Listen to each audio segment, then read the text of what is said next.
మీ బంగారం తాకట్టులో ఉందా? నెల నెల వడ్డీ కట్టలేకపోతున్నారా? ఆచారి గోల్డ్ 9030022345.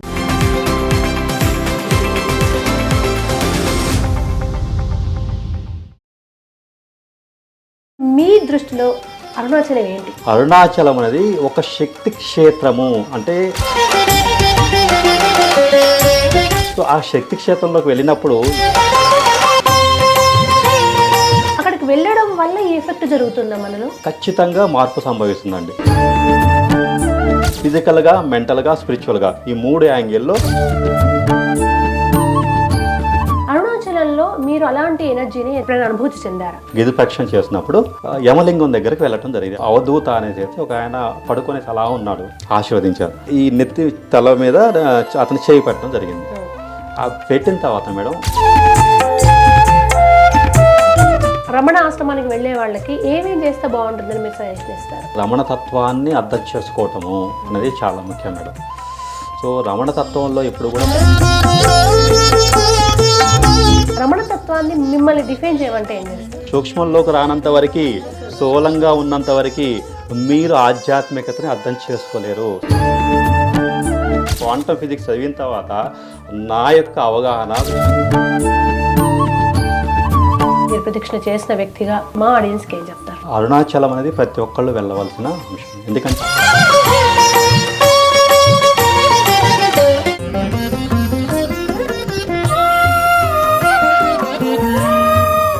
నమస్తే, వెల్కమ్ టు మ్యాగ్నా టీవీ రమణీయం.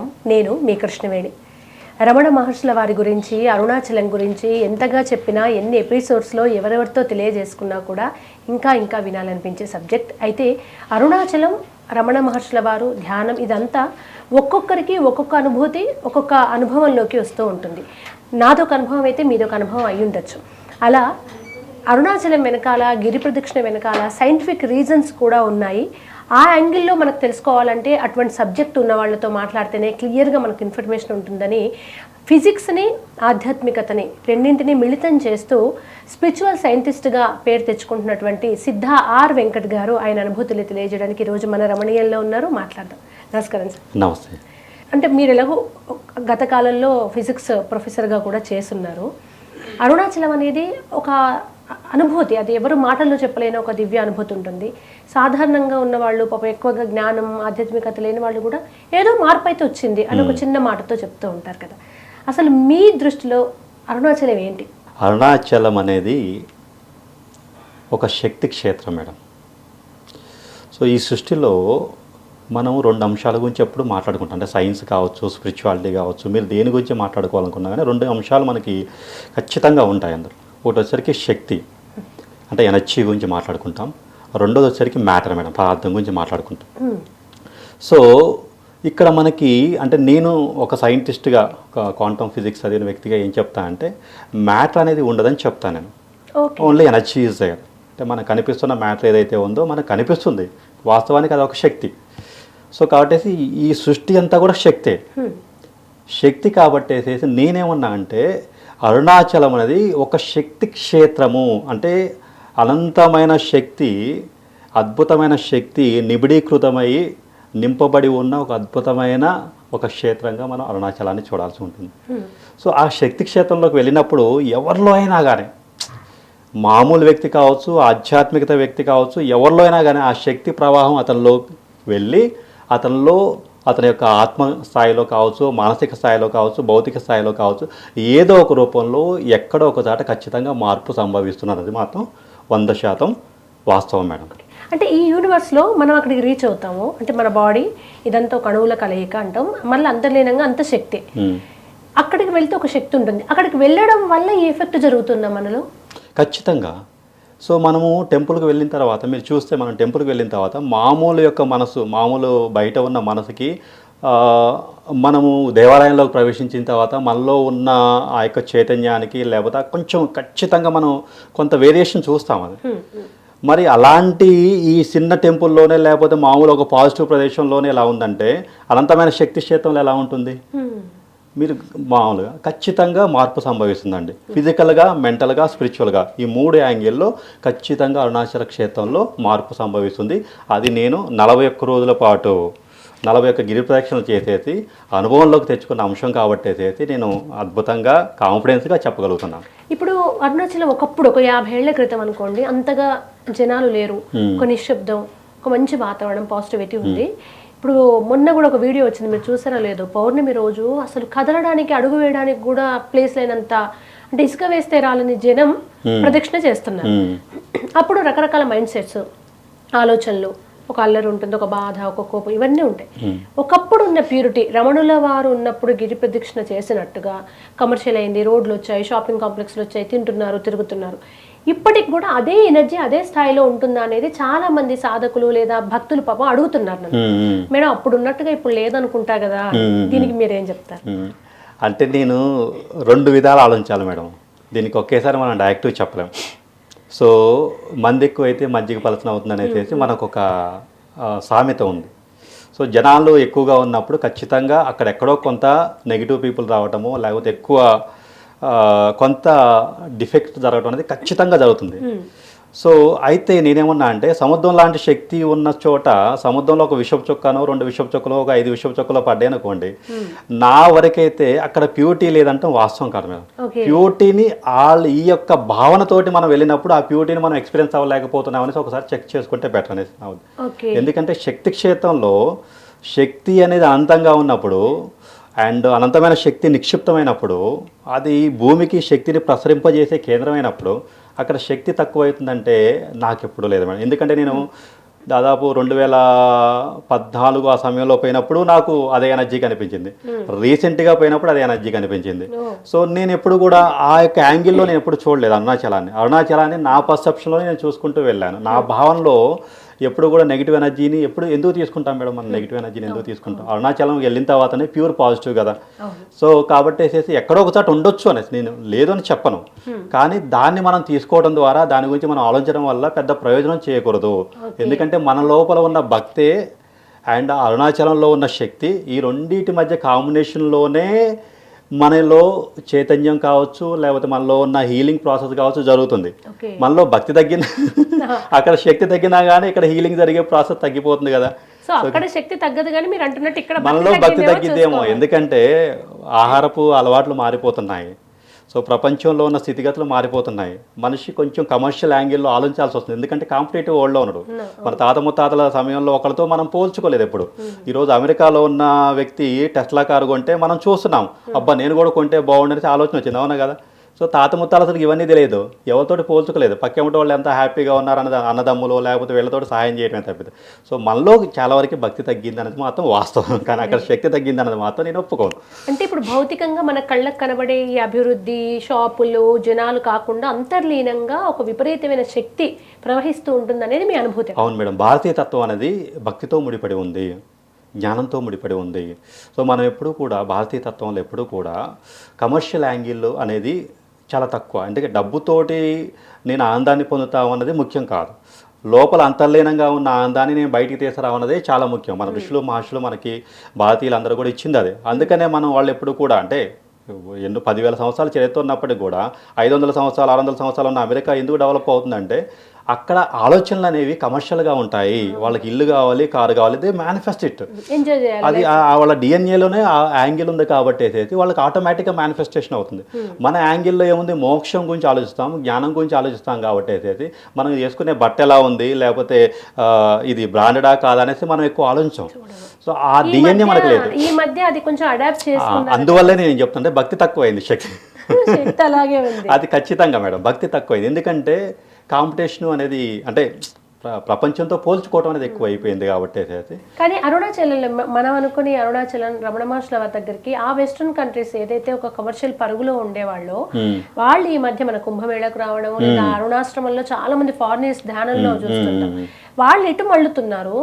ఇక్కడ వాళ్ళు అంటే కొంతమంది విపరీతమైన సాధనలో భక్తులు, ఇప్పుడు ముఖ్యంగా రమణీయం చూసే ఆడియన్స్ అంతా కూడా రమణుల ఫాలోవర్స్, గొప్ప భక్తి మార్గంలో ధ్యాన మార్గంలో ఉన్న వాళ్ళే ఉంటారు. కానీ కొంతమంది అయితే ఇప్పుడు అక్కడ అవే అడాప్ట్ చేసుకుని పరిగెడుతున్నారు, వాళ్ళు మన వైపు వస్తున్నారు. అవును, పాశ్చాత్యులంతా కూడా మన దాన్ని పట్టుకుందామని చూస్తుంటే మనం పాశ్చాత్య ప్రపంచం వైపు వెళ్తున్నాం.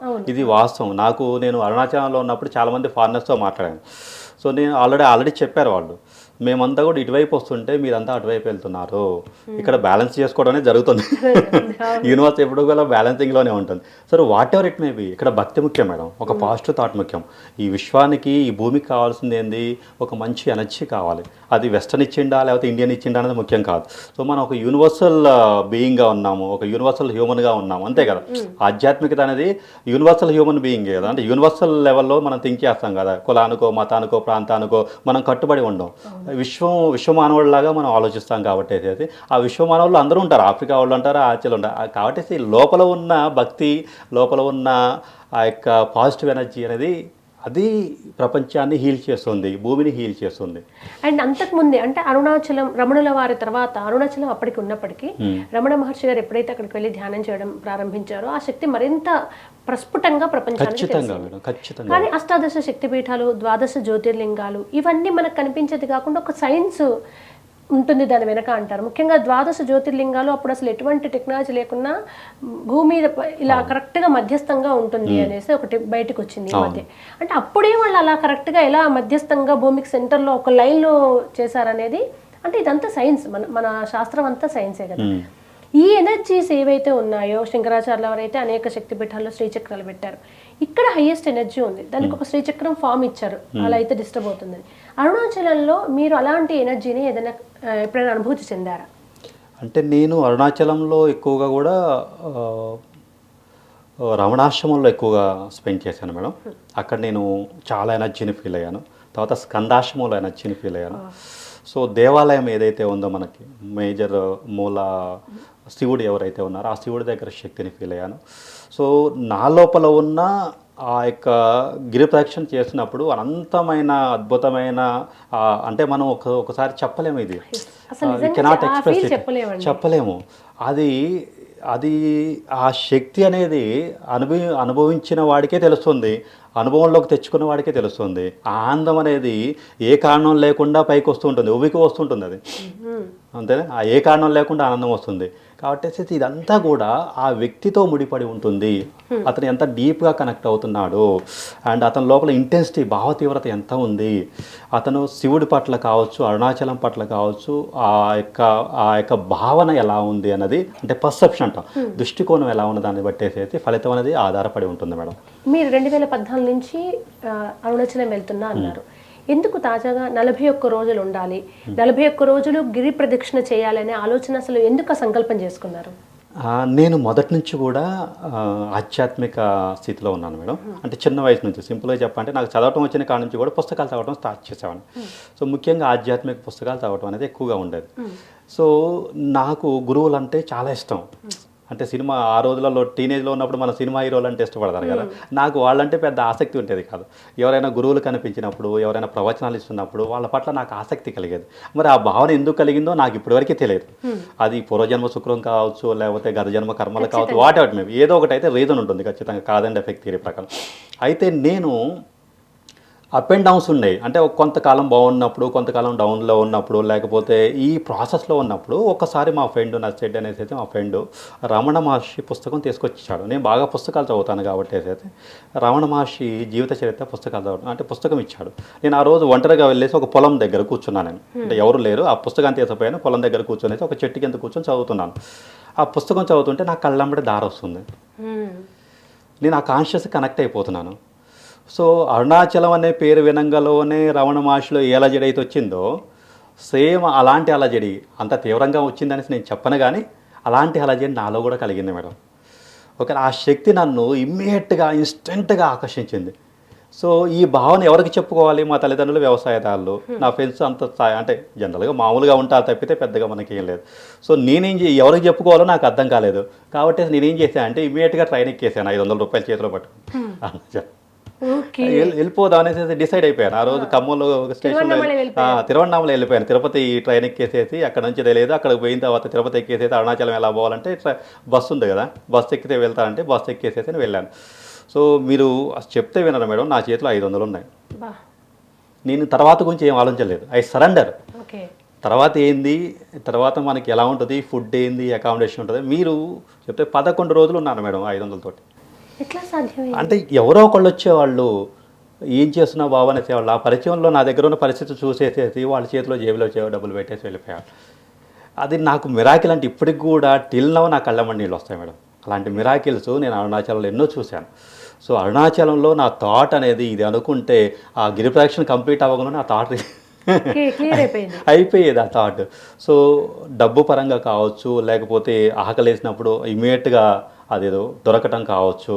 సో ఇవన్నీ కూడా మనకి మామూలుగా జనరల్గా అయితే ఇవేం చిన్న చిన్న విషయాలు అనిపిస్తుంటాయి, కానీ ఇన్స్టెంట్గా మేనిఫెస్టేషన్ అవుతున్నప్పుడు నా కళ్ళ ముందులో అవి జరుగుతున్నప్పుడు నాకు ఆశ్చర్యాన్ని, తర్వాత అద్భుతం అనేది ఒక ఫీలింగ్ అనేది క్రియేట్ జరిగింది. సో అక్కడ నేనున్న శక్తిని చాలా 11 రోజులు మొదటిసారి వెళ్ళంగానే 11 రోజులు ఉన్నాను.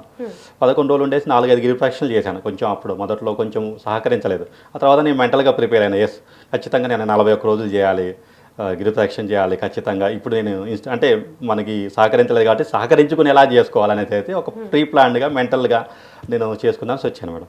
అట్లా నాకు ఆ పుస్తకం, చిన్న పుస్తకం ఏదైతే ఉందో మా ఫ్రెండ్ ఇచ్చిన పుస్తకం, నన్ను అరుణాచలం వైపు తీసుకెళ్ళింది. ఓకే.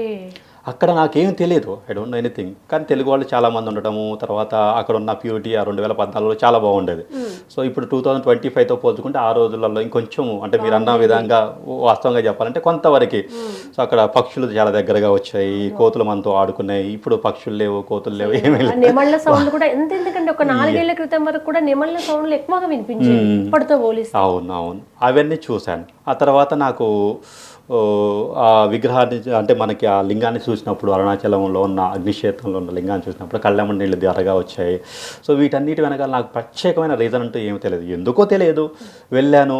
రావణ మహర్షి ఎలా అయితే ఏమి చెప్పుకోకుండా ఎలా అయితే వెళ్ళారో నాకు కూడా ఆ అనుభవం వచ్చింది. ఇన్స్టెంట్గా వెళ్ళిపోయాను.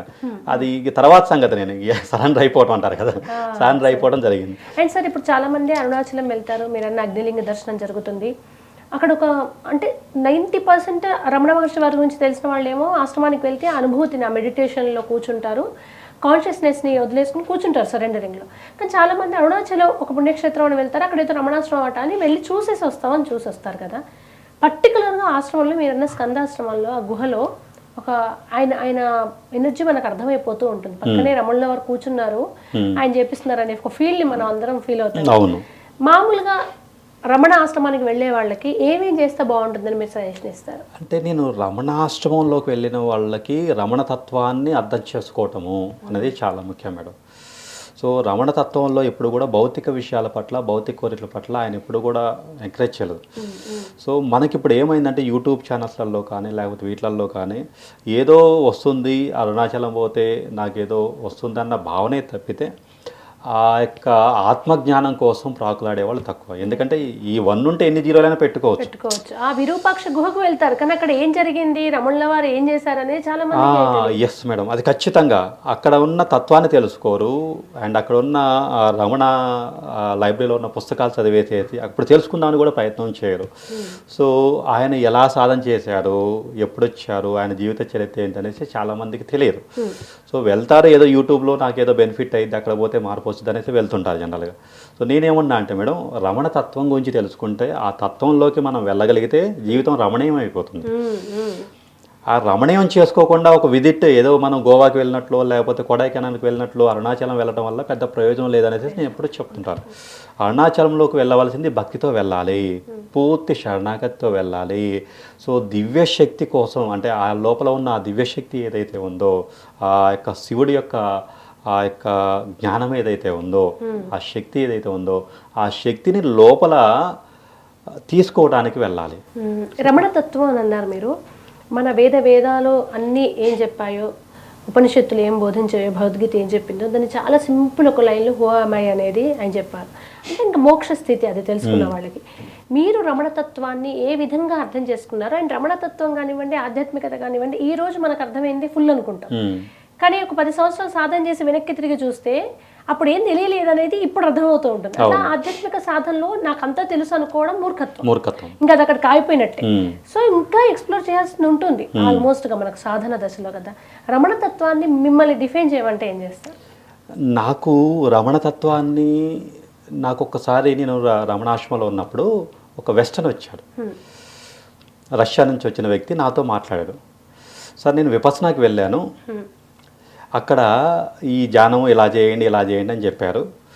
ఇంకొక చోటుకి వెళ్ళాను ఏదో వెళ్తే అక్కడ ఇలా చెప్పారు. నేను ఇక్కడికి వచ్చాను, నాకేం అర్థం కావట్లేదు. హూ యామై, నేను ఎవరు అనేసి ఎంక్వైరీ చేయమంటున్నారు. అసలు అదేమిటి, నేను ఎలా దీన్ని పట్టుకోవాలి అనేసి అతను అడిగారు. యాక్చువల్గా నాకు కూడా అప్పుడు పెద్దగా తెలియదు వాస్తవాన్ని. నేను ఆయనకి సమాధానం చెప్పాలంటే, ఎందుకంటే అప్పుడు నేను అసలు మినిమం అరుణాచలం మీద ఉన్న భక్తితోటి రమణ మహర్షి మీద నిష్టంతో వెళ్ళాను, కానీ తత్వాన్ని తెలుసుకోలేదు అప్పటికి. సో ఆ తర్వాత చాలా వరకు నేను స్టడీ చేయడం జరిగింది, ప్రాసెస్ అంతా అయింది. సో తర్వాత నేను క్వాంటమ్ ఫిజిక్స్ చదివిన తర్వాత డీప్గా అర్థం చేసుకున్న తర్వాత, ఎలక్ట్రాన్ లెవెల్లో, ప్రోటాన్ లెవెల్లో, క్వాక్స్ లెవెల్లో నేను అర్థం చేసుకున్న తర్వాత, ఈ సైన్స్ని బాగా స్టడీ చేసిన తర్వాత రమణ తత్వం నాకు బాగా బోధపడింది. సో ఇప్పుడు నేను చిన్న ఎగ్జాంపుల్ మేడం, ఇప్పుడు ఇది మీకు చేయలా కనిపిస్తుంది కదా, ఇది ఇప్పుడు మీరు ఏమంటారు, దీన్ని చెయ్యి అంటారు కదా, చెయ్యి అంటారు కదా, నేనేమంటాను ఇది చెయ్యి కాదంటారు, మీరేమంటారు చెయ్యి కదా అంటారు. అయితే నేనేమన్నా అంటే మీకు ఒక మైక్రోస్కోప్ ఇచ్చాను, సెల్యులర్ మైక్రోస్కోప్ ఇచ్చేసేసి మిమ్మల్ని ఇలా చూడమన్నప్పుడు నేను నా చెయ్యి కింద పెట్టినప్పుడు మీకు ఇది చెయ్యిలా కనిపిస్తుందా, సెల్స్ కనిపిస్తాయా? సెల్స్ కనిపిస్తాయి. ఇప్పుడు మీరు చెప్పండి, ఇది చెయ్యా సెల్లా? సెల్. అవునా? ఇప్పుడు అంటే మనం సూక్ష్మంగా వెళ్ళే కొద్దిగా ఏమవుతుంది, రియాలిటీ మారిపోతుందా లేదా, వాస్తవం మారిపోతుంది కదా. ఇప్పుడు నేను సైన్స్ స్టూడెంట్స్, ఫర్ ఎగ్జాంపుల్ ఒక సైన్స్ స్టూడెంట్ని అడిగాను అనుకోండి, సెల్స్ ఎలా తయారవుతాయి అమ్మా అనేసి అడిగాను. ఆయన ఏం చెప్తా అంటే మాలిక్యూల్స్, 2-3 మాలిక్యూల్స్ కలిసి సెల్స్ తయారవుతాయి సార్ అంటాడు, సింపుల్గా చెప్పండి. ఇప్పుడు మీరు చెప్పండి, ఇది చెయ్యా సెల్లా మాలిక్యూలా? మాలిక్యూల్స్ కలిస్తే సెల్ కనుక మాలిక్యూల్ అనాలి. అంటే ఇప్పుడు చెయ్యైనా అవ్వాలి, సెల్ అయినా అవ్వాలి, మాలిక్యులర్ అవ్వాలి. అంటే సూక్ష్మంలోకి వెళ్ళే కొద్ది చూడండి రియాలిటీ మారిపోతుందా. ఇప్పుడు చెయ్యిగా కనిపించింది, ఇప్పుడు మీరు ఒక మైక్రోస్కోప్లో చూస్తే సెల్లా కనిపించింది, మాలిక్యులర్ మైక్రోస్కోప్లో చూస్తే ఇది మాలిక్యూల్లా కనిపించింది, అవునా? ఇప్పుడు ఆటమిక్ మైక్రోస్కోప్ ఇచ్చాను మీకు, ఇప్పుడు ఇది ఎలా కనిపిస్తుంది, ఆటంలా కనిపిస్తుంది, అవునా? ఇది సెల్ కాదు, మాలిక్యూల్ కాదు, చెయ్యి కాదు, దీన్ని మీరు ఆటం అంటారు, అవునా కదా? అంటే సూక్ష్మ స్థితిలోకి వెళ్ళే కొద్దిగా రమణ మహర్షి తత్వంలో ఏమవుతుందంటే, ఊయామాయే నువ్వు ఎవరో తెలుసుకునే క్రమంలో సూక్ష్మ స్థితిలోకి విచారణ, సెల్ఫ్ ఎంక్వైరీ కదా అని చెప్పింది. మీరు చాలా బాగా చెప్పారు సార్. నాకు ఎంత సింపుల్గా చెప్పారంటే ప్రొఫెసర్గా చేసిన అనుభవం అనుకుంటా, చిన్న వాళ్ళకి కూడా అర్థమయ్యేలాగా చెప్పారు. ఇది నేను కాదు అంటే సాధనలో ఉన్న వాళ్ళకి అర్థమవుతుంది, ఏది నేను అనేది మనకు తెలుస్తుంది. చాలా మంది పాపం నాకు తెలిసిన వాళ్ళు కూడా నేను కాదంటే ఎలా, ఇది నేనే అనుకుంటాం కదా, వాళ్ళకి అర్థం కావట్లేదు పాపం. ఇప్పుడు మీరు చెప్పింది ఉంది చూడండి, అది స్పిరిచువాలిటీకి యాప్టింగ్ కాదు. ఖచ్చితంగా మేడం. ఇంకా మనం లోతుగా వెళ్దాం చూడండి. ఇప్పుడు మనం ఆటమిక్ లెవెల్లోనే ఉన్నాము, అంటే మ్యాటర్ లెవెల్లోనే ఉన్నాం, ఆటమ్ లెవెల్లోనే. ఆటమ్ని కూడా విచ్ఛిన్నం చేద్దాం. సైంటిస్టులు చేసిందే నేను చెప్తాను, ఆటమ్ని కూడా విచ్ఛిన్నం చేశారు. ఆటమ్ని విచ్ఛిన్నం చేసేది ఎలక్ట్రాను, ప్రోటాను, న్యూట్రాన్ లాంటి కణాలు మనం చూసాం, చిన్నప్పుడు చదువుకున్నాం. ఇవి త్రిమూర్తుల్లాగా 3 కణాలు ఉంటాయి అనేసి మనం చదువుకున్నాం. దాంట్లో న్యూక్లియస్ ఉంటుంది, ఎలక్ట్రాన్ చుట్టూ తిరుగుతుంది, ఏమన్నా సూర్యుడి చుట్టూ గ్రహాలు తిరిగినట్లు, ఒక కేంద్రకం చుట్టూ ఎలక్ట్రాన్లు తిరుగుతాయి అనేసి మనం అనుకున్నామన్నా. ఇప్పుడు వీటికి ఇక్కడికి వచ్చిన తర్వాత క్వాంటమ్ ప్రపంచం ఎంటర్ అయింది. ఆటమ్ వరల్డ్ వరకు ఫిజిక్స్ అయిపోయింది, అంటే మ్యాటర్ అయిపోయింది, మ్యాటర్ లెవెల్లో ఉంది. ఇప్పుడు ఇక్కడికి వచ్చేసరికి క్వాంటమ్ ప్రపంచం వచ్చేసింది. ఇప్పుడు సైంటిస్టులు ఏం చేశారంటే చూడండి, మనం రమణ మహర్షి గారి తత్వం ఏంటంటే ఇంకా విచ్ఛిన్నం చేసుకుంటూ వెళ్ళమంటాడు ఆయన.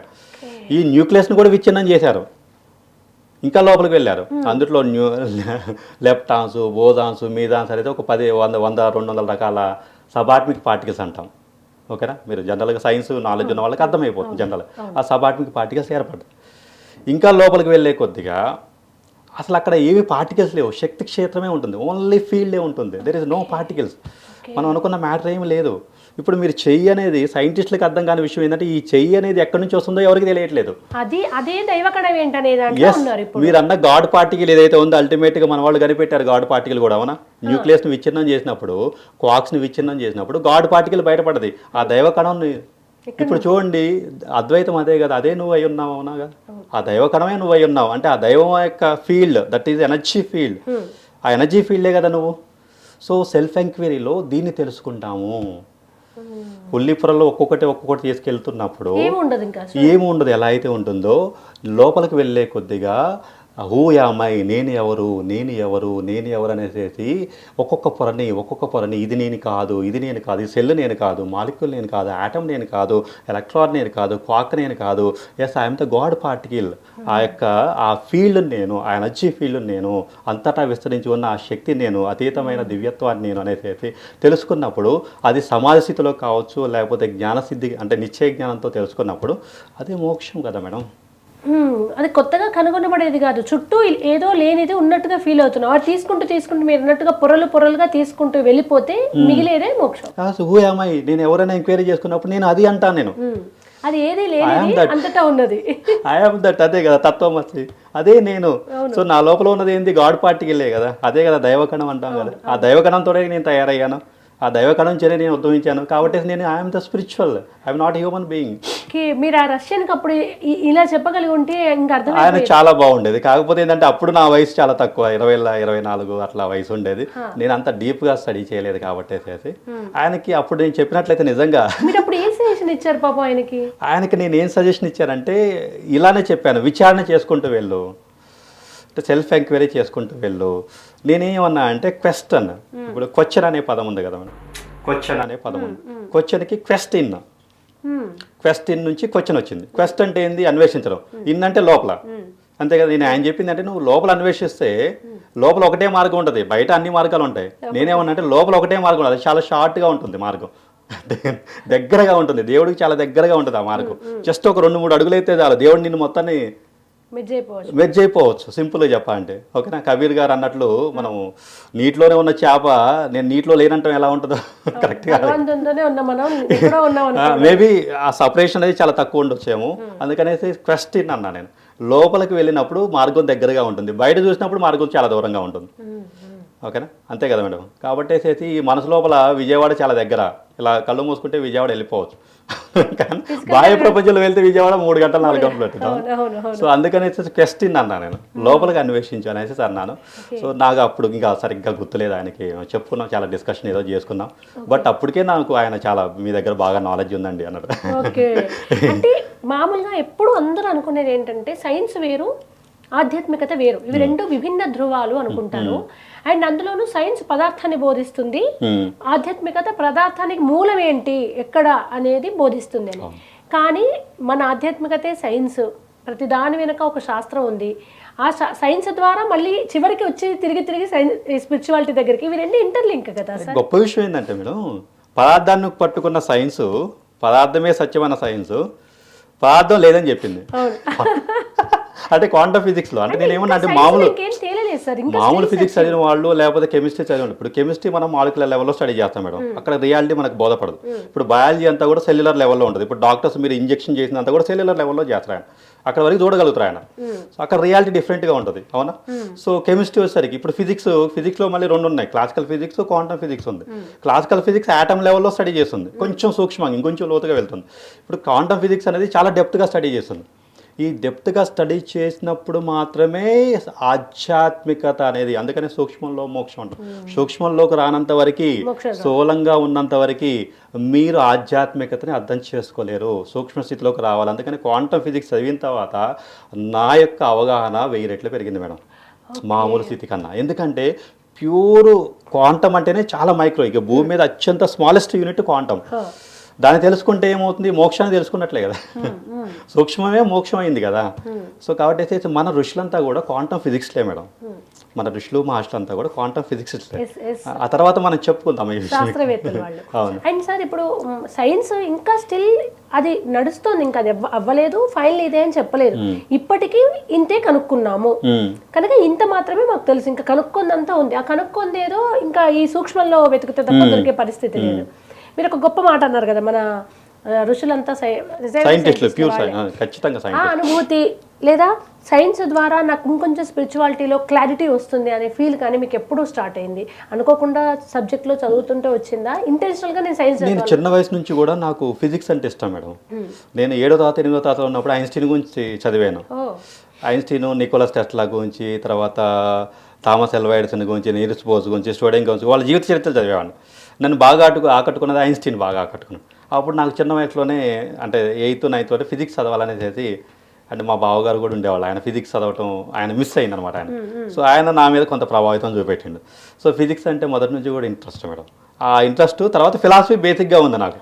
ఈ 7వ తరగతి నుంచి ఆ ఫిలాసఫీ అనేది చిన్నప్పటి నుంచి గురువులన్నా ఈ ఫిలాసఫీ అయినా 2 ఇష్టం, 2 ఆసక్తి కలిగి ఉన్నాను మేడం. అందుకనేసి ఫిజిక్స్ చదివాను బాగా. సో ఫిజిక్స్ చదవటంలో స్పిరిచువాలిటీ రెండింటి మీద ఉన్నప్పుడు ఒకదాని మీద ఒకటి ప్రభావం పడుతుంటుంది కదా, అదేందో ఇదేందో తెలుసుకోవాలనేసి, ఇందుట్లో ఉన్న సైన్స్ తెలుసుకోవాలనేసి ఆసక్తి. అసలు ఫిజిక్స్లోకి స్పిరిచువాలిటీ ఏమైనా ఎంటర్ అవుతుంది అనేది అయితే ఈ రెండింటి మధ్య ఆసక్తి. ఇక దీంతో పాటు నా యొక్క సెల్ఫ్ ఎంక్వైరీ ఎప్పుడు కూడా పుస్తకాలు చదవటం అనేది ఇక నా బేసిక్ నేచర్ కాబట్టేసేసి, అంటే నేను ఎప్పుడు ఒక సాధన చేస్తూనే ఉంటాను కాబట్టేసేసి ఈ మధ్యలో చాలా పుస్తకాలు చదవటము, వాటి గురించి తెలుసుకోవడం అనేది చాలా చాలా లోతుగా స్టడీ చేయడం జరిగింది మేడం. ఫిలాసఫీ అంటే స్పిరిచువాలిటీ ఉన్న వెస్ట్రన్ కంట్రీస్లో ఫిలాసఫీ వేరే, ఏ ఫిలాసఫీ ఎక్కువ అంటే చదివారు? ఫిలాసఫీ అంటే ఏంటంటే మేడం, భారతీయ తత్వమే మనం ఎక్కువగా ఫాలో అయ్యేది అద్వైతం మేడం. మన తత్వం కూడా అద్వైతం అనేది చేస్తాను నేను. ఇప్పుడు అద్వైత ఫిలాసఫీనే ఫాలో అవుతాను నేను. సో ఈ అద్వైత ఫిలాసఫీలోనే అంటే రకరకాల ఫిలాసఫీలు ఉన్నప్పటికీ కూడా మన భారతీయ తత్వం మాత్రం ఎక్కువగా పట్టుకున్నాను మేడం. భారతీయ తత్వానికి, ఉపనిషత్తులకి, వేదాలకి, తర్వాత సైన్స్కి ఉన్న మధ్య ఇంటర్లింక్ ఏదైతే ఉందో, ఇంటర్ కనెక్టెడ్నెస్ ఏదైతే ఉందో వాటి మీద ఎక్కువ దృష్టి పెట్టడం జరిగింది మేడం. సార్ ఇప్పుడు సైన్స్ స్పిరిచువాలిటీ ఇక్కడ స్టార్ట్ అయినప్పుడు రెండు విభిన్న ధృవాలు ఉంటాయి, కానీ ఫైనల్కి ఇక్కడికి వచ్చినప్పుడు ఇక్కడ ఒక పాయింట్ దగ్గర అవి రెండు ఒకటే అవుతాయి కదా. ఈ అనుభూతి ఒక ఏజ్ లేదా సాధన ఇవన్నీ వస్తే జరుగుతుంది, అది మీరు ఎప్పుడు ఎగ్జాక్ట్లీ ఫీల్ అయ్యారు? నేను ఎంఎస్సి ఫిజిక్స్ ఆల్మోస్ట్ 21 ఇయర్లో ఉన్నప్పుడు మేడం నాకు స్పిరిచువల్ ఎక్స్పీరియన్స్ వచ్చాయి. హాస్టల్లో body out of body experience ఒకటి సాధనలో ఉండేవారు. సాధనలో ఉన్నప్పుడే మేడం. తర్వాత థర్డ్ ఐ ఎక్స్పీరియన్సెస్ నాకు రావడం జరిగింది. సో ఈ ఎక్స్పీరియన్సెస్ నుంచి ఏమనుకున్నా అంటే మేడం, నేను దేన్ని కూడా నేను అంత తొందరగా బిలీవ్ చేయను. సో నాకేంటంటే ఫిజిక్స్ మైండ్ మొదటి నుంచి ఉంది. అంటే నేను ఏం చేస్తాను అంటే క్వశ్చన్ చేస్తాను ఫస్ట్, అండ్ క్వశ్చన్ కూడా బాగా చేస్తాను, ఏదో క్యాజువల్గా చేయను. అది ఆ యొక్క క్వశ్చన్కి ఆన్సర్ వచ్చేంత వరకు కూడా క్వశ్చన్ చేస్తూనే ఉంటాను, క్వశ్చన్ చేసి వదిలేను. ఈ మాట ఎందుకు వచ్చింది, మీకు ఎక్కడి నుంచి ఏముంది, దీని వెనకాల ఎక్కడ తీసుకున్నారు, దీనికి ఏమైనా సైన్స్తో సంబంధం ఉందా, ఏదో క్యాజువల్గా ఎవరో చెప్పారని చెప్తున్నారా అనేసి నేను ఎంకరేజ్ చేస్తాను. అది మొదటి నుంచి కూడా నా బేసిక్ నేచర్లో ఉంది. ఈ బేసిక్ నేచర్లో ఉండటం వల్ల నేను ఏమనుకున్నా అంటే మేడం, నా ఆలోచన ఏంటంటే ఈ ఫిజిక్స్ అనేది ఉంటే, అంటే ఫిజిక్స్ అనేది లాజిక్ మైండ్, సైన్స్ అనేది లాజిక్ మైండ్, కానీ స్పిరిచువాలిటీ అనేది లాజిక్ మైండ్ పనికి రాదు. ఆధ్యాత్మికత అనేది లాజిక్ కాదు, మ్యాజిక్ మైండ్ అది. ఓకేనా? కానీ మరి ఆధ్యాత్మిక సాధనలో రిజల్ట్ రావాలంటే లాజిక్నే కొట్టాలి, లేకుంటే మూఢత్వంలో అంటే లాజిక్ని మీరు సాటిస్ఫై చేయనంత వరకు కూడా, లాజిక్ని సాటిస్ఫై చేయనంత వరకు కూడా మీరు ఆధ్యాత్మికతలో పూర్తిగా వెళ్ళలేరు, డౌట్గానే వెళ్తారు. అలా ముందులకు ఒక 2 అడుగులు వేస్తారు, మళ్ళీ వెనక ఒక 2 అడుగులు వేస్తారు. అందుకని ఎక్కడ వేసిన గొంగలు అక్కడే ఉంటుంది. కొంతమంది 10 సంవత్సరాలు అయినా కానీ ఆధ్యాత్మికతలో చాలా రిజల్ట్ తక్కువగా ఉంటుంది, వాళ్ళలో ఎలాంటి మార్పు రాదు. అక్కడే అంటే అక్కడే తిరుగుతుంటారు. ఎందుకు తిరుగుతుంటారు అంటే వాళ్ళకి లాజిక్ మైండ్ ఉంటుంది. ఆ లాజిక్ మైండ్ని ఎలా సాటిస్ఫై చేయాలి, ఎలా పోగొట్టుకోవాలో తెలియదు. ఇక్కడ ఇంకో కోణం కూడా ఉంటుంది సార్, మనకు క్వశ్చన్ లోపల నుంచి వస్తుంది, అమ్మ పాపమేమో ప్రశ్నించద్దేమో అన్న దగ్గర కూడా అయిపోతారు వాళ్ళు. ఖచ్చితంగా అది కూడా కరెక్టే, మీరు అన్నది మాత్రం వాస్తవం. ఎందుకంటే భయంతోనో లేకపోతే ఏమైనా అనుకుంటానో మొహమాటంతో క్వశ్చన్ చేయకపోవడం వల్ల ఆ క్వశ్చన్ లానే ఉండిపోతుంది, ఆ అజ్ఞానంలానే ఉండిపోతుంది. కాబట్టి మనం అక్కడక్కడే తిరుగుతుంటాం. సో నేను ఎప్పుడు కూడా డైరెక్ట్ క్వశ్చన్ వేసేవాడిని. సో ఆ క్వశ్చన్లోంచి నేను ఆన్సర్ పట్టుకోవడానికి 2 ప్రయత్నాలు చేసేవాడిని. ఒకటి లోపలికి వెళ్ళటం, 2 బయటికి వెళ్ళటం. అంటే జ్ఞానం తెలుసు నాకు, సాధనలు తెలుసు. సో రకరకాల సాధనలు చేశాను. అరవిందో గురించి తెలుసుకున్నాను, జెన్ గురించి తెలుసుకున్నాను, తర్వాత రామ్ తానీస్, రకరకాల విజ్ఞానాల గురించి చాలా వరకు వెస్టర్న్ ఫిలాసఫీ చదువుకున్నాను, మన యొక్క అద్వైత ఫిలాసఫీ చదువుకున్నాను. ఇటువన్నిటి కూడా తెలుసు కాబట్టి లోపలికి వెళ్ళేవాడిని అండ్ బయటికి వెళ్ళేవాడిని. బయటకంటే ఇంటర్నేషనల్ ఆర్టికల్స్ చదవడము, వ్యాలిడ్ పీపుల్ ఎవరైతే ఒక మంచి పుస్తకం రాశారో బాగా రెండింటిని కూడా బ్యాలెన్స్ చేసుకుంటూ వెళ్ళాను మేడం. ఇలా బ్యాలెన్స్ చేసుకోవడం వల్ల నాకు కనిపించింది ఏంటంటే, ఐన్స్టీన్ ఏం చెప్తా అంటే వే సైన్స్ అండ్ స్పిరిచువాలిటీ బిగిన్స్ అంటాడు. అయితే నేనేమన్నా అంటే ఇప్పుడు క్వాంటమ్ ఫిజిక్స్ ఏం చెప్తున్నా అంటే స్పిరిచువాలిటీ సైన్స్ వేరు కాదని చెప్తాం. ఎందుకంటే మనము ఒకప్పుడు పదార్థాన్ని మనం వాస్తవం అనుకున్నాం. మనం చిన్నప్పుడు అంతా కూడా పదార్థంతోనే కదండి, ఈ యూనివర్స్ అనేది ఆటంతో తయారైందని మనం చదువుకున్నాం. ఆటం అంటే ఏంది, మ్యాటరే కదా, పదార్థమే కదా.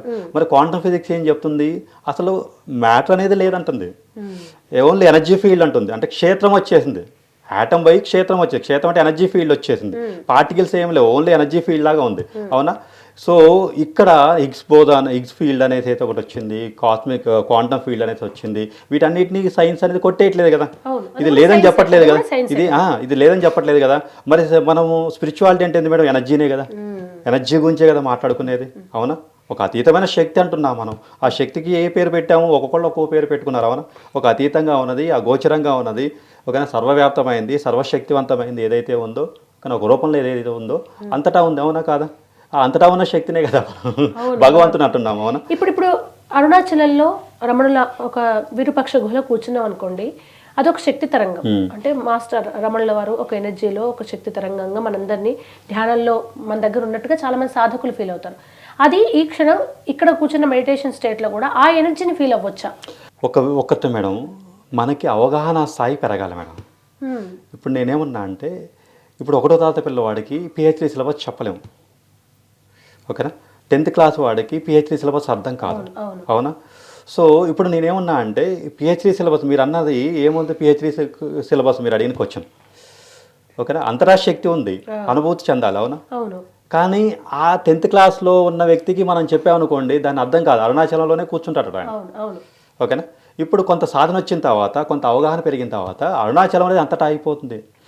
మీరు ఎక్కడ కూర్చుంటే అక్కడ అరుణాచలం అయిపోతుంది.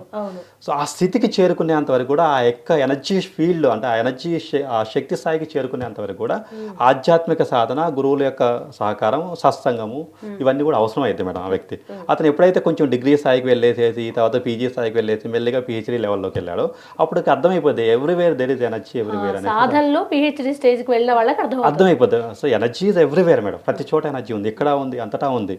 ఒక అరుణాచలం అనేది ఈ సృష్టి అంతా కూడా అరుణాచలమే. ఇప్పుడు మనం మాట్లాడుకుంటున్నాం కూడా అరుణాచలంలోనే ఉండి మాట్లాడుకుంటున్నాం అనేసి అనుకోవచ్చు. ఆ భావనలోనే ప్రపంచం ఉంటుంది. ఈ ప్రపంచం మనోమయం జగత్ కదా మేడం. జగత్ అంటేనే మనసు, అవునా? మనసులో ఏదైతే ఉందో అది బాహ్యంగా వ్యక్తమవుతుంది, అవునా కదా? సో నా మనసులో ఏదైతే ఉందో అది బాహ్య ప్రపంచంగా, అనుభవంగా, వస్తువులుగా, విషయాలుగా ఈ ప్రపంచంలో నాకు కనిపిస్తుంది, అవునా? సో నా మనసులో అరుణాచలం ఉంటే మరి బాహ్య ప్రపంచంలో అరుణాచలం ఉండకుండా ఏముంటుంది మేడం? అవునా? As with in so without, as above so below, అదే కదా మేడం. అలాగే మీరు 41 రోజులు కంటిన్యూగా గిరి ప్రదక్షిణ చేశారా? అవును మేడం, నేను 41 రోజులు గిరి ప్రదక్షిణ చేయడం జరిగింది. సో 41 రోజుల గిరి ప్రదక్షిణలో నాకు రకరకాల అనుభవాలు వచ్చాయి మేడం. అయితే నేను ఎక్కువగా కూడా లోతుగా, అంటే ఆ రోజులలో ఆ వయసులో నాకు ఒక ఇంటెన్సిటీ అంటాం కదా, అంటే ఒక్కొక్క స్థాయిలో ఒక్కొక్కలాగా ఉంటాం మనం. ఆ వయసులో నాకు ఎందుకు అనిపించింది, వెళ్ళాను, చేశాను. సో ఆ తర్వాత నాకు చాలా అద్భుతమైన ఫలితం రావడం జరిగింది. నేను నిజం చెప్పాలంటే ఒక 15,000 మంది 20,000 మందికి ట్రైనింగ్ ఇచ్చే స్థితికి వచ్చేసాను. ఆ స్థితికి వచ్చింది. ఆ తర్వాత నాకు అలాంటి అవకాశాలు, అలాంటి స్థితిలో కలిగింది. ఈ జ్ఞానం మొత్తం కూడా అక్కడి నుంచి వచ్చింది.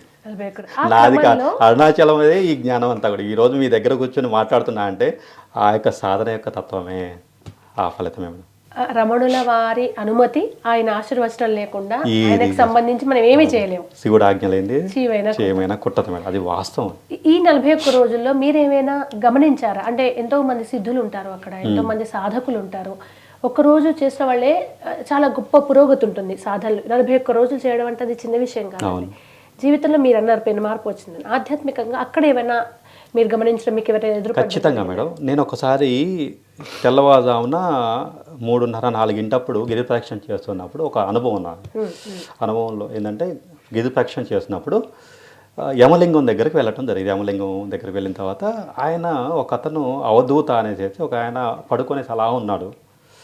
ఆయన లోపల నుంచి ఒక శబ్దం వస్తుంది, ఆయన మెలుగుతున్నాడు. ఆయన నాకు అర్థమైపోయింది అవధూత స్థితి అనేసి అర్థమైపోయింది. ఆ పక్కన ఒక అతను నన్ను అడిగాడు, హిందీలో అడిగాడు. అతను అవధూత అండి, మీరు ఒక డబ్బులు ఇవ్వండి, అతనికి నేను ఏదైనా స్మోకింగ్ సిగరెట్ లాంటిది ఏదో కొన్ని ఇస్తానప్పుడు నా జేబులో ఉన్న ఒక 30 రూపాయలు 50 రూపాయలు ఎంతో కొంత ఇచ్చేసాను మేడం. ఇచ్చేసిన తర్వాత సో ఆయనకి అవధూత గారు నన్ను ఆశీర్వదించారు మేడం.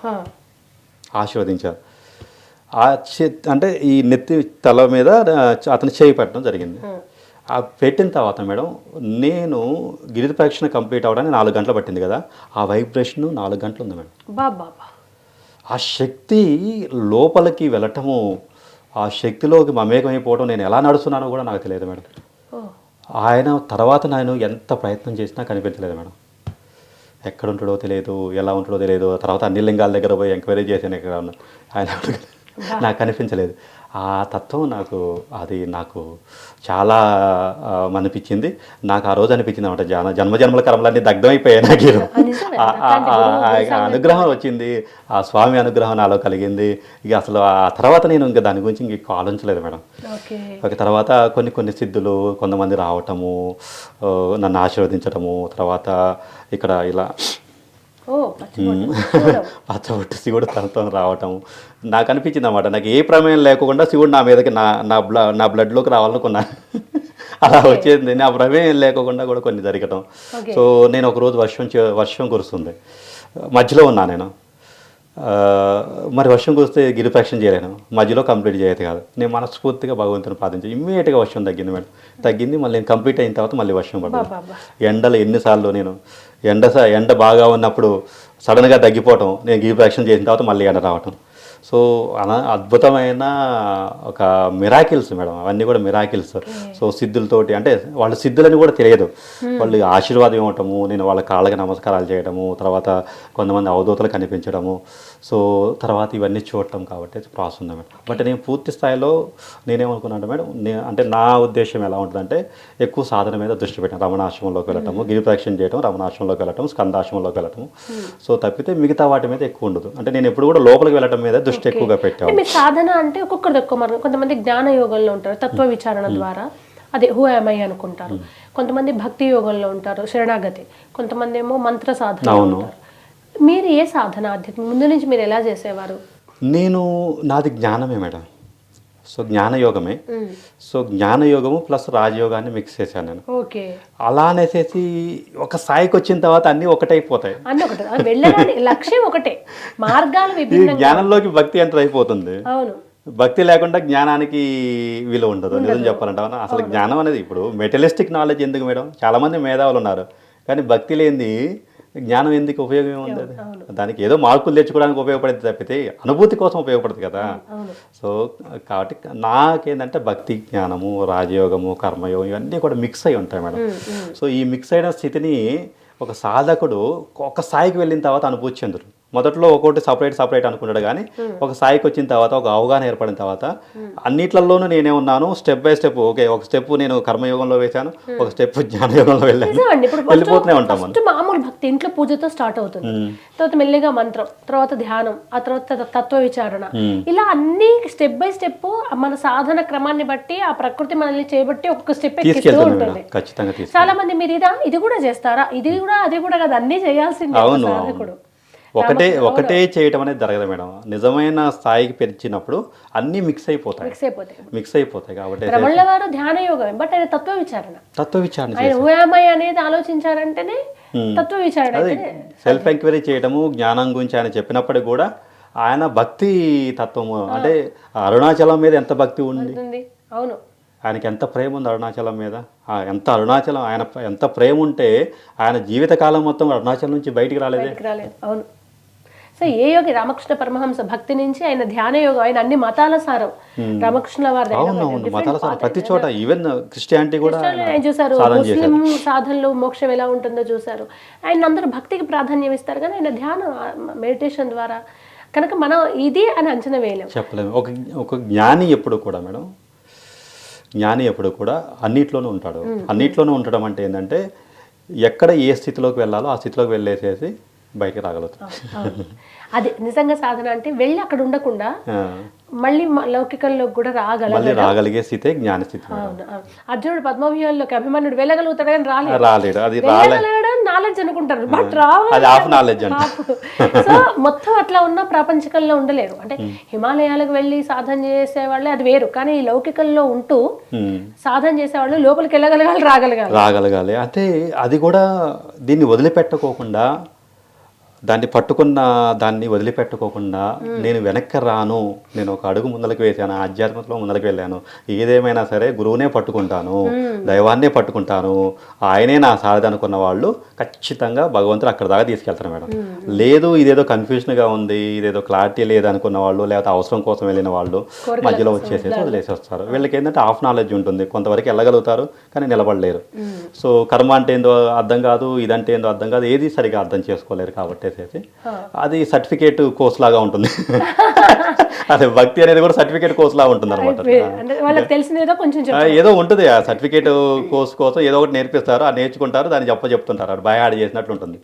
అది లోపల అంతర్లీనంగా రాదు. ఇప్పుడు మీరు సాధన అన్నారు కదా, ఇప్పుడు మీరు సైన్స్ అని చూసారు, ఆధ్యాత్మికం చూసారు. ఒక అంశం మీద పూర్తిగా మాట్లాడడానికి, తెలుసుకోవడానికి మినిమం ఎంత టైం కేటాయించగలగాలి? ఖచ్చితంగా ఒక 5 సంవత్సరాలు కేటాయించలేం. ఏ విషయం మీద? బేసిక్ నాలెడ్జ్ ఏదైనా సరే మనకి బేసిక్గా ఒక దాని మీద మీరు మాట్లాడేయాలనుకుంటే, ఒక దాని మీద మీకు నిష్ణాతులు కావాలనుకుంటే, ఒక స్కిల్ నైపుణ్యం రావాలంటే ఒక 5 సంవత్సరాలు మనం ఖచ్చితంగా కేటాయించాలి. 10,000 గంటల పాటు మీరు దాని మీద కూర్చోగలగాలి. ఖచ్చితంగా అలా కాకోకుండా నేను ఏదో 3 నెలల కోర్సు క్రాష్ కోర్స్ చేస్తాను స్పిరిచువాలిటీలో కూడా క్రాష్ కోర్స్ చేస్తాను, ఒక 3 నెలలు అక్కడికి వెళ్ళేసి తెలుసుకుంటాను అనేసి అనుకున్న వాళ్ళు ఏది కూడా సరిగ్గా ఉండదు మేడం. అది వాళ్ళు నిలబడలేరు. అది ఒకవేళ వాళ్ళు మాట్లాడుతున్నప్పుడు అర్థమైపోతుంది బాగా. ఇప్పుడు కొంత సాధన చేసిన వాళ్ళకి వాళ్ళ యొక్క లోపల ఉన్నది ఏదైతే ఉందో వాళ్ళకి హాఫ్ నాలెడ్జ్ ఉందనేసి జనాలు పచ్చికట్టగలుగుతారు. ఎందుకంటే నిష్ణాతులు కాలేని వాళ్ళు. ఇప్పుడు నేను ఒక సబ్జెక్ట్ తీసుకున్నాను మేడం, ఓకేనా, క్వాంటమ్ ఫిజిక్స్ అనేది తీసుకున్నాను. క్వాంటమ్ మీద క్వాంటమ్ని సైన్స్ ఒక 5 సంవత్సరాలు 6 సంవత్సరాల పాటు రీసెర్చ్ చేస్తే నాకు కొంత జ్ఞానం కలిగింది. అలా అనేసి నేను కూడా చెప్తాను, పరిపూర్ణత వచ్చిందని నేను చెప్పట్లేదు. కానీ మాట్లాడగలిగే స్థితి, ఎదుటి వాళ్ళకి ఒప్పించగలిగే స్థితి నేను పొందగలిగాను. పరిపూర్ణత వచ్చు అని ప్రపంచంలో ఏ సబ్జెక్ట్ మీద ఎవరన్నా వాళ్ళ అజ్ఞానులని ఆగిపోతాయి. సైంటిస్ట్ ఈవెన్ ఐన్స్టీన్ అడిగినా నేను అంత చేశాను అనలేదు ఆయన. అవును, అట్లా అన్నారు, నాకు అంత వచ్చిందంటే ఇంకా అది ఇంకా అక్కడికి మన క్లారిటీ, అదొక వార్నింగ్ లాగా వాళ్ళకి ఏం రాదు అని చెప్పేసి. అండ్ సార్ నాకు ఒక డౌట్, ఇప్పుడు మాటల ద్వారా బోధన చేసిన గురువులు ఎందరో ఉన్నారు, కానీ మౌనం ద్వారా ఆయన అలా ఉండేవారు. ఎక్కడెక్కడి నుంచో మనుషులు వెళ్ళి అక్కడ ఒక అనుభూతిని పొంది ఇంకా అక్కడికే వెళ్తూ ఉన్న ఎన్నో కథలు, ఎన్నో ఎగ్జాంపుల్స్ మనం రమణ వారి చరిత్రలో చూస్తాం. మౌనం, ఆయన మౌనంలో ఉన్నారు. నాకు ఇది వచ్చని చెప్పలేదు, అది వచ్చని చెప్పలేదు, ఎక్స్ప్లెయిన్ చేయలేదు, జస్ట్ సైలెంట్ అంతే. ఏ వైబ్రేషన్స్ ఆయనలో ఉన్న భావాన్ని జనాలకు వచ్చేలాగా సైన్స్ పరంగా ఎలా చెప్తారు మీరు? సో ఇక్కడ మీరు సైన్స్ పరంగా చెప్తున్నారు కాబట్టి సో యూనివర్స్ అంటే వైబ్రేషనే మేడం. ఓకే, గౌతమ్ బుద్ధుని అడిగారు ఈ ప్రపంచం అంటే ఏమిటంటే, సో ప్రకంపితో అన్నాడు. అన్నీ కూడా ప్రకంపనలే అన్నాడు. ఏమీ లేదు, అన్నీ కూడా ప్రకంపనలే. So vibrations. సో నేను చెప్పాను కదా, సూక్ష్మ స్థితిలోకి వెళ్ళే కొద్దిగా ఈ ప్రపంచంలో మనం చూసే దృష్టికోణం వేరేలా ఉంటుంది. సో నేను చాలామందికి ఎగ్జాంపుల్ చెప్తుంటాను. అప్పుడెప్పుడో సునామీ వచ్చినప్పుడు ఆ ఊళ్ళో ఇండియన్ ఓషన్ అనే గ్రామంలో అన్ని గేదెలు, ఆవులు, ఒంటెలు ఏవైతే ఉన్నాయో ఇవన్నీ కూడా కొండనెక్కి కూర్చున్నాయి. ఆ గ్రామంలో ఉన్న వాళ్ళకి ఎవరికి అర్థం కావట్లేదు ఎందుకు ఇలా ప్రవర్తిస్తున్నాయి అనేసి. ఆ సునామీ వచ్చింది, గ్రామంలో ఉన్న ఒక్క మనిషి కూడా మిగలలేదు, అందరూ చనిపోయారు. ఒక్క జంతువు కూడా చచ్చిపోలేదు, అవన్నీ కొండెక్కి కూర్చున్నాయి. ఓకేనా, తర్వాత అర్థమైంది అంటే ఏం అర్థమైంది ఇక్కడ అంటే, మనుషులు గ్రహించలేంది ఏదో జంతువులు గ్రహించాయి. ఆ సునామీ వచ్చినప్పుడు భూమి లోపల నుంచి వచ్చే ప్రకంపనల్ని ఒక జంతువు పసిగట్టగలిగింది. ఓకేనా, కానీ మనిషి పసిగట్టగలేకపోయాడు. అంటే మనకు ఎక్స్ట్రా సెన్సింగ్ కెపాసిటీ తక్కువ తప్పితే అర్థమైంది కదా. సో మనము సాధనతో ప్యూర్ గా ఉండగలుగుతాయి. ఇంప్యూరిటీస్ శుద్ధ జ్ఞానంలో ఉన్నప్పుడు ఖచ్చితంగా విశ్వంలో ఉన్న ప్రతి ప్రకంపని పట్టుకోవచ్చు. సో నేనేమన్నా అంటే, మనకి ఎక్స్ట్రా సెన్సింగ్ పవర్ ఉన్నప్పుడు మాత్రమే ఆ విషయాలు మనకు అర్థమవుతాయి. అది ఎలా జరుగుతుంది అనేసి. మామూలుగా ఉన్న వ్యక్తిని ఎలా అర్థం చేసుకుంటాం మేడం, ఎలా ట్రాన్స్ఫర్ అవుతుంది అంటే ఖచ్చితంగా అవుతాను. సో నేను ఒక పాజిటివ్ పర్సన్ దగ్గరికి వెళ్ళినప్పుడు, జనరల్గా చూడండి, ఒక పాజిటివ్ పర్సన్ దగ్గరికి వెళ్ళినప్పుడు ఓకేనా, ఆ ప్రకంపనలు వేరే ఉంటాయి మేడం. మీరు జనరల్గా అబ్జర్వ్ చేయండి. ఓకేనా, మీరు ఉగ్రవాది దగ్గర ఉండగలుగుతారా? ఉగ్రవాదం తెలిసిన తర్వాత ఉండగలుగుతారా? ఎందుకంటే నరనరాల్లోనూ ఏముంది, ఆవేశం ఉంది. ఓకేనా, భయానకమైన ఆలోచనలు ఉన్నాయి. ఓకేనా, ఉగ్రపరమైన ఆలోచనలు ఉన్నాయి. ఎవరినో చంపుదామనేసి ఆలోచన. అవునా, ఆలోచనలన్నీ కూడా మీ మీద, మీరు చుట్టూ ఉన్న ఆరా ఏదైతే ఉందో ఆ ఆరా మొత్తం కూడా అలా ఫుల్ఫిల్ అయి ఉంటుంది కాబట్టి మీ మీద ప్రభావితం చూపిస్తుంటుంది. సో ఆ ప్రభావం నుంచి మీకు అర్థమైపోతుంది, ఇతని దగ్గర ఉన్నప్పుడు నాకు నెగిటివ్గా ఏదో తెలుస్తుంది అనేసి. కాకపోతే నేనేమన్నంటే సూక్ష్మ జ్ఞానం, మళ్ళీ చెప్తాను కదా, స్థూలంగా ఉన్న వాళ్ళకి అర్థం కాదు, మొద్దుగా ఉన్న వాళ్ళకి ఎవరికి అర్థం కాదు. ఓకేనా, సో కొంచెం సూక్ష్మంగా ఉన్న వాళ్ళకి ఖచ్చితంగా అర్థం చేసుకోగలుగుతారు. సో ఖచ్చితంగా మౌనంలోంచి ట్రాన్స్ఫర్ చేయొచ్చు. ఎనర్జీ అనేది ఖచ్చితంగా ట్రాన్స్ఫర్ అవుతుంది. అది నేను సైన్స్ పరంగా చెప్పాలి అనుకుంటే క్వాంటమ్ ఎంటాంగిల్మెంట్ అనే కాన్సెప్ట్ని తీసుకొని చెప్పొచ్చు. ఓకేనా మేడం, ప్రతిదానికి కూడా ఒక ఇంటర్ కనెక్టెడ్నెస్ ఉంటుంది. ఈ యూనివర్స్లో ప్రతిదీ కూడా కనెక్ట్ అయి ఉంది, అనుసంధానం అయి ఉంది. మీరు, నేను, ఈ సృష్టి అంతా కూడా ఒక విధంగా చెప్పాలంటే కనెక్ట్ అయి ఉంది సూక్ష్మ ప్రపంచంలో, క్వాంటమ్ వరల్డ్లో. సో వాళ్ళకి, ఋషులకి ఈ క్వాంటమ్ ప్రపంచంలో అంతా కూడా కనెక్ట్ అయి ఉన్నాము, ఈ విశ్వం అంతా కూడా ఒక స్పిరిచువల్ డైమెన్షన్లో ఉంది కాబట్టి ఎనర్జీ అనేది ఇన్స్టెంట్గా ట్రాన్స్ఫర్ అవుతుంది అనేసి వాళ్ళకి తెలుసు. సో కానీ స్థూలంగా ఉన్న వాళ్ళకి, మందంగా ఉన్న అంటే ఆలోచన లేని వాళ్ళకి, వీళ్ళకి వాటిని సరిగా అవగాహన చేసుకోలేరు. కాబట్టి శక్తి స్థాయి పెరిగే కొద్దిగా ఈ స్థితి కూడా, దీని అవగాహన చేసుకునే స్థితి కూడా పెరుగుతుంది. సో కాబట్టి మనం ఎలా చెప్పాలి అంటే, సింపుల్గా చెప్పాలంటే ఈ ఎవ్రీథింగ్ ఈజ్ వైబ్రేషనే కదా. కాబట్టి ఈ వైబ్రేషన్ అనేది ఏమవుతుంది, ట్రాన్స్ఫర్ అవుతుంది కదా.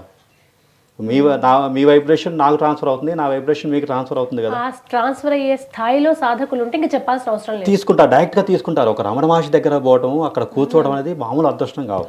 ఎప్పుడైతే యాక్సెప్ట్ చేస్తారో రమణ మహర్షిని, ఆయన యొక్క శక్తిని మనం అవగాహన చేసుకోగలుగుతాము. అంగీకరించినంత కాలము, డౌట్ ఉన్నంత కాలము మనకి ఖచ్చితంగా ఆ శక్తి మన లోపలికి ప్రవేశించదు. ఎందుకంటే అడ్డు కూడా ఉన్నప్పుడు ఆ శక్తిని మనం ఎలా తీసుకుంటాం మేడం? అందుకని పరిపూర్ణమైన మనసు ఏదైతే ఉందో, మీరు అన్నట్టు శుద్ధమైన మనసు ఏదైతే ఉందో, శుద్ధమైన హృదయం ఏదైతే ఉందో, ఏ శక్తినైనా ఇమీడియట్గా పట్టుకోగలుగుతుంది. అండ్ ఫైనల్గా చెప్పండి సార్, మీరే చెప్పారు రమణాశ్రమానికి వెళ్ళక ముందు జీవితానికి అక్కడ అరుణాచలం వెళ్ళడం, గిరి ప్రదక్షిణ తర్వాత జీవితంలో చాలా తేడా వచ్చిందని.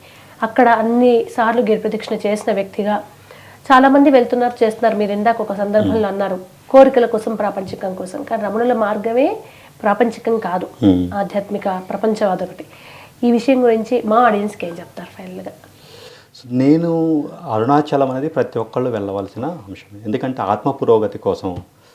సో మనిషి ఒక రాయిగా, రప్పగా, వృక్షంగా, జంతువుగా, మానవుడుగా, సూపర్ హ్యూమన్గా, ఒక కృష్ణుడుగా, బుద్ధుడు లాంటి స్థితిలోకి వెళ్ళే ఈ యొక్క ఎవల్యూషన్ థియరీలో అరుణాచల ప్రవేశం అనేది ఒక మనిషిని ఉన్న స్థితి నుంచి ఉన్నత జీవిగా మారుస్తుంది. అంటే పరిణామ క్రమంలో ఆ పరిణామ క్రమం అనేది స్టార్టింగ్ అనేది, అంటే అరుణాచలం వెళ్ళిన తర్వాత ఆ పరిణామ క్రమం అనేది ఉధృతం అవుతుంది. అప్పటి వరకు పరిణామ క్రమం మెల్లిగా సాగిన పరిణామ క్రమం కాస్త ఉధృతం అవుతుంది. Sub human to super human. ఈ యొక్క ఎవల్యూషన్లో, ఈ పరిణామంలో అరుణాచలంలోకి వెళ్ళటం అనేది, ఒక ఆత్మ అందులోకి ప్రవేశించడం అనేది, ఆ శక్తిని అతను ఆత్మ అనేది తీసుకోవడం అనేది అత్యవసరము, అవసరము. ముఖ్యంగా ఇప్పుడున్న యుగంలో, ఇప్పుడున్న ప్రాపంచిక స్థితిలో ప్రతి ఒక్కళ్ళు కూడా అరుణాచల దర్శనం చేసుకోవడము, రమణాశ్రమంలో కూర్చొని కొంచెంసేపు ధ్యానం చేయడం అనేది ఆ యొక్క మనిషికి, ఆ యొక్క ఆత్మకి అత్యవసరం. అవసరం కూడా కదా, అత్యవసరం అని చెప్తాను మేడం. మనం క్రిటికల్ స్టేజ్లో ఉన్నాం కనుక అత్యవసరం. ఎందుకంటే ఆ శక్తి అనేది మనల్ని కాపాడుతుంది, ఆ శక్తి అనేది మనల్ని ఉన్నత స్థితి వైపు తీసుకెళ్తుంది. కాబట్టి thank you so much sir, మీరు రావడం, ఈ అంశాల గురించి మాట్లాడడం. అండ్ మీరు కేవలం ఈ ఆధ్యాత్మికత అరుణాచలమే కాకుండా మీరు క్వాంటమ్ మైండ్ అనే ఆలోచనలకు సంబంధించి అనేక పుస్తకాలు కూడా రాశారు. ఖచ్చితంగా మా మ్యాగ్నా వేదికగానే వాటన్నింటిని కూడా ఆడియన్స్కి మరొక ఎపిసోడ్లో మేము ఖచ్చితంగా మీ టైం ఇస్తే మేము వాళ్ళకి ఎక్స్ప్లెయిన్ చేసే ప్రయత్నం చేస్తాం. 100% మేడం. ఖచ్చితంగా నా ఉద్దేశం కూడా అదే. మీ మ్యాగ్నాటీ ద్వారా అందరికీ రీచ్ అవ్వాలి. రాబోయే ఎపిసోడ్లు అన్నీ కూడా అద్భుతంగా ఉండబోతున్నాయి. మనం దేవుడి గురించి మాట్లాడుకుంటాము, యూనివర్స్ గురించి మాట్లాడుకుంటాము, ఎన్నో అద్భుతమైన విషయాలు, అసలు మనకి ఆశ్చర్యాన్ని, అమోఘాన్ని కలిగించే అంశాల గురించి ఖచ్చితంగా మీకు షేర్ చేస్తాను madam. Once again thank you so much. Thank you madam. Thank you.